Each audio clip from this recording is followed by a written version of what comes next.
Şimdi mühendislik geleceğe yön veren mesleklerin başında. Bu geçmişte de böyleydi. Günümüzde de, hatta şimdi ivmesi iyice yükseldi. Ne dersiniz Gonca Hocam? Gerçekten öyle. Aslında mühendislik fakültesi geleceği inşa eden bir disiplin. Evet.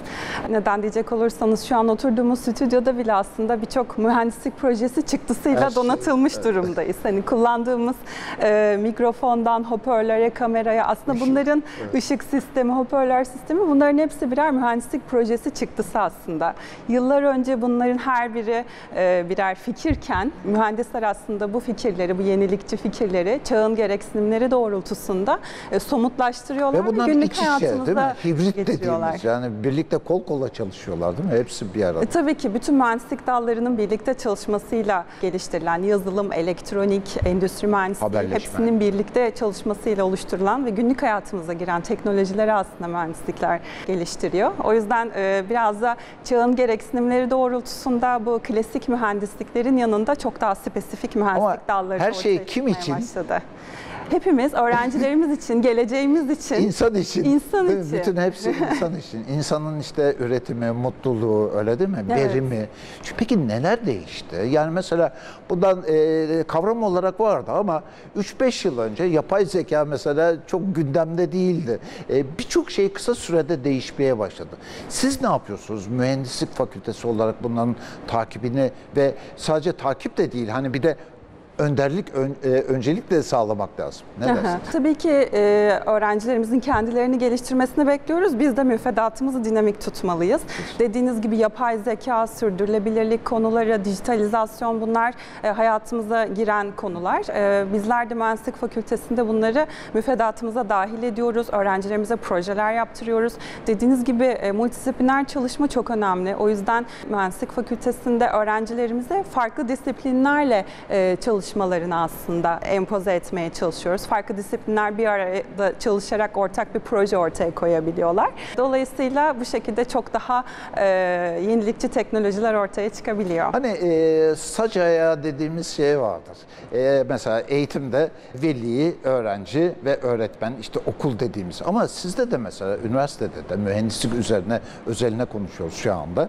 Siz akademi, sanayi, değil mi? Sektör ve öğrenci. İşte burada da bu üç sac ayağını iyi kurmak gerekiyor.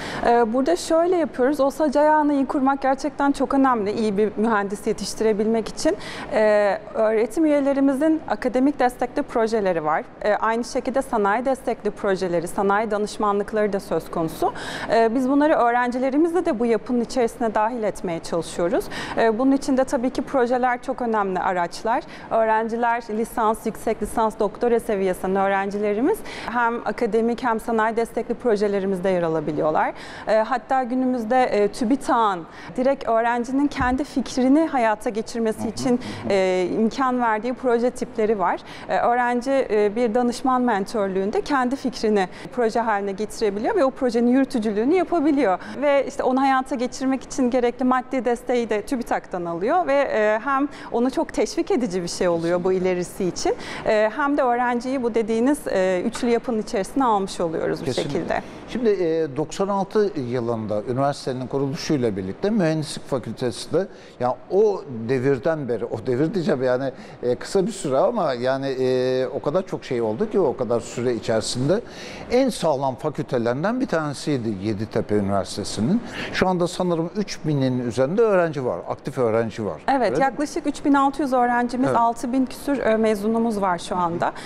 Yani bu kadar mezun şu anda Yeditepe Üniversiteli mühendislerimiz sektörde ama çalışıyor. Hakikaten çok sağlam bir fakültelerden bir tanesi. Kuruluşundan beri kesinlikle ben oraya her zaman, yani bildiğim için hiçbir asla öyle bir hani başka bir şey düşünülmesin.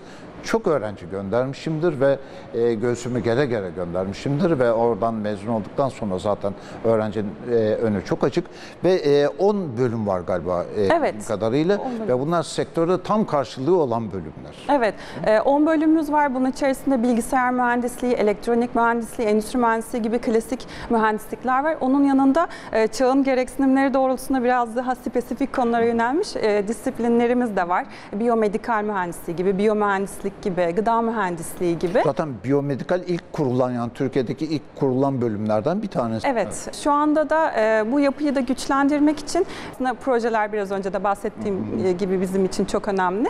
Sağlam bir mühendislik altyapısı verebilmemiz için hem üniversitenin altyapısı, laboratuvarları çok önemli. Çünkü mühendislik uygulamalı bir disiplin.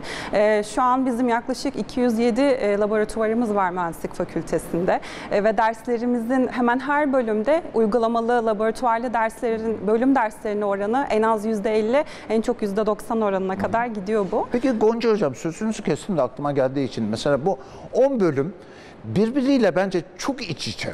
Yani hani 9'a 1 gibi bir şey var mı, yoksa 10'a 10 mu? Yani hepsi iç içe. Buradan soru şu gelecek.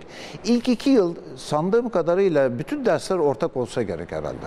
Evet, temel bilim çok önemli mühendislikte. Çok iyi bir temel bilim almaları ve onun üzerine o spesifik mühendislik alanında ilerlemeleri gerekiyor. O yüzden ilk 2 sene temel bilim derslerini alıyorlar. Fizik, kimya, matematik gibi, biyoloji gibi. Sonrasında da alana yönelik olarak spesifikleşiyorlar. Laboratuvar dersleri geliyor, uygulama dersleri, staj yapıyorlar. En sonunda bitirme projelerini yaparak öğrencilerimizi meslek hayatına uğurluyoruz. Kuruluşundan beri Yeditepe Üniversitesi ve Mühendislik Fakültesi çift ana dalı, yan dalı, yatay geçişi, dikey geçişi, her türlü olanağı, yeter ki öğrenci istesin, yeter ki öğrenci mutlu olsun, yeter ki öğrenci kendine verebilsin. Bunu çok destekliyordu.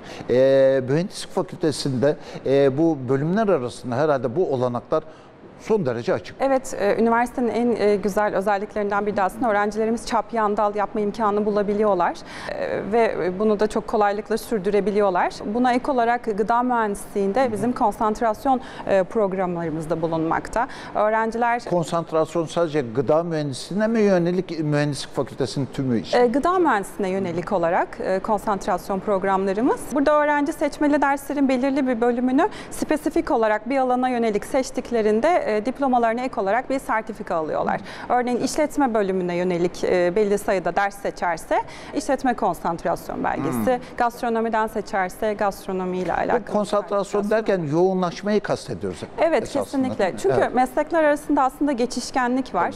Bu geçişkenliği ve biraz da çok yönlülüğü sağlamak için öğrencilerin yan dal çapta çap ve konsantrasyon programı gibi bu sertifika programlarına yönelmelerini kıymetli buluyorum. Şimdi gıda mühendisliği bir zamanlar diyeceğim de böyle çok eski bir zamanlar değil. Yani bundan işte 5-6 yıl önce, 7 yıl önce çok popülerdi. Yani gıda mühendisliği çok açıldı. Halbuki plan program dahilinde olması lazım. Siz altyapısını, üst yapısını bunu çok sağlam kurdunuz. Ve gıda mühendisliği bir zamanlar böyle çok popülerdi. Şimdi devam ediyor mu gene o? Şu anda gıdanın önemi her zaman devam ediyor aslında. Tüm dünyada bu bölümler açılmaya devam ediyor. Gıda mühendisliği adı altında olmasa da gıda bilimi, gıda teknolojileri adı altında çeşitli gıda bölümleri yer alıyor. Maalesef ülkemizde gıda mühendislikleri az öğrenci kabul etmeye başladılar. Bunun sebebi ben mesleğin çok da anlaşılamamış olması, öneminin anlaşılamamasıyla ilgili olduğunu düşünüyorum. Çünkü önümüzdeki yıllarda bizi ciddi bir tehlike bekliyor. Kesinlikle. Kıtlık gibi, kuraklık gibi. Çünkü artık sürdürülebilir kaynaklara yönelmemiz gerekiyor. Hayvansal bazlı proteinlere erişimde ciddi anlamda sıkıntı yaşayacağız önümüzdeki dönemde. O yüzden daha sürdürülebilir bitki bazlı gıdalara yönelmenin gerekliliği önem kazanıyor artık. Ama dolayısıyla bu kadar önemli bir mesleğin çok önemli bir meslek. Gençler sakın o hata demeyelim de bilmiyorum işte ne dersek diyelim, o şeye girmeyin. Yani gıda mühendisliği şu anda da, geçmişte de ve önümüzdeki yıllarda bilhassa çok önemli bir dal. Bir de mesela gıdanın İşbirliği çok fazla. Yani kimya ile işbirliği var, öyle değil mi? Gastronomi, ki gastronomi sizde de ilk kurulan bölümler. Yani Türkiye'deki ilk kurulan bölümlerden bir tanesi. Belki de ilkti galiba. Onunla işbirliği var, öyle değil mi? Çevreyle bile işbirliği var. Tabii yani ki. Zengin bir dal esasında. İşbirliğine çok açık bir bölüm. Dediğiniz gibi özellikle elektronik ve yazılım alanında şu an gelişen teknoloji gıda ve tarım alanında uyarlandığında çok güzel bir uygulama alanı, çünkü impact'i, katma değeri çok yüksek çalışmalar ortaya çıkabiliyor bu şekilde. Örneğin normalde gıda endüstrisinde kalite kontrol kimyasal analizlerle yapılır. Gıda hattından örneği alırsınız, götürürsünüz. Laboratuvarda kimyasal kullanarak analiz edersiniz. Ama bu dijitalizasyonun getirdiği yeniliklerle artık optik sistemlerle ürün hattan dışarıdan akarken online bir şekilde ürünü analiz etmeye başlıyorsunuz. Dolayısıyla oradaki teknolojileri gıdaya uyarlamak, gıda alanında da daha sürdürülebilir seçenekler üretmek, fabrika atıklarının değerlendirilmesi, örneğin bitkilerin, meyve sebzelerin kabuklarından, yapraklarından çok daha katma değeri yüksek proteinler, lifler üretmek artık bunlar konuşuluyor. Ve dediğiniz gibi o kadar önemli ki şu an uluslararası alanda açılan bütün Avrupa Birliği çağrıları, proje çağrılarının çoğu gıda ve tarım alanında yapılacak.